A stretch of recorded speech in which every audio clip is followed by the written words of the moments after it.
I talked about kind of laying the foundation for your animation and how much preparation you should probably put into deciding the literal body shapes of your character. Because I don't know, I find that that's kind of one of the most common questions with students. Like, how do you begin your idea? Like, where do you even start? I brought up the topic of a blank canvas. Like, that's so hard to start with.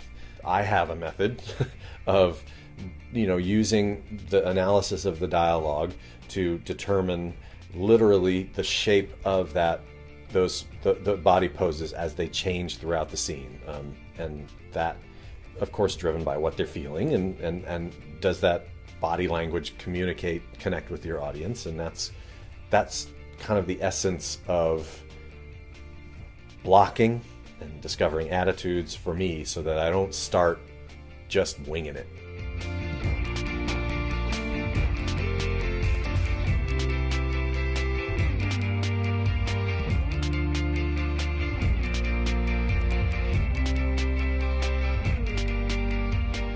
I teach workshop 6, which is called sequence work, where we spend the entire 14 weeks working on one scene that is comprised of not only multiple shots but multiple characters, and we learn how to describe the relationship between those characters and how to use things like status and graphic shape and negative space and throwing focus and all these things within a scene. You start putting multiple characters on screen and they're all moving around, it can be chaos.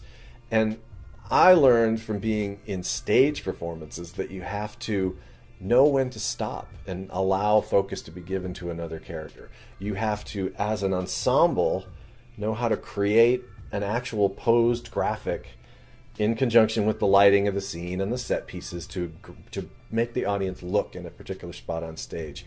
And that's your job as an animator too. When you have an ensemble in your shot, you need to make sure that what's moving is important to the story and where the audience is looking is important. And if it's not, back off, like that's, and don't upstage. That was, I used to get blamed for that a lot. Like, it's out and you're upstaging, knock it off, and you learn, like, oh, that's right, stay still. Like, it's their moment, and we'll pass it back and forth, and animators need to learn that too.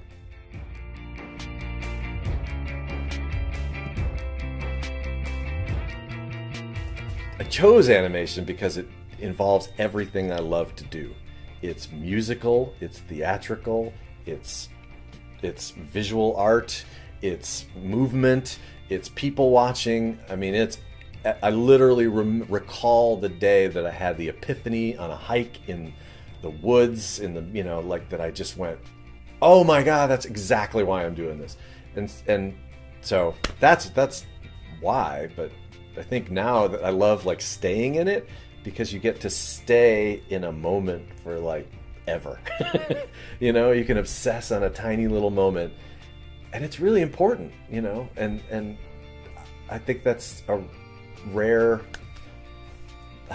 thing you get to do in any job. And so I like having that, to obsess over details, but then be able to step back and see the big picture, and still not be sick of it. I don't know if that makes sense, but just simply love it. I just love it. Yeah, it's a great thing to do every day.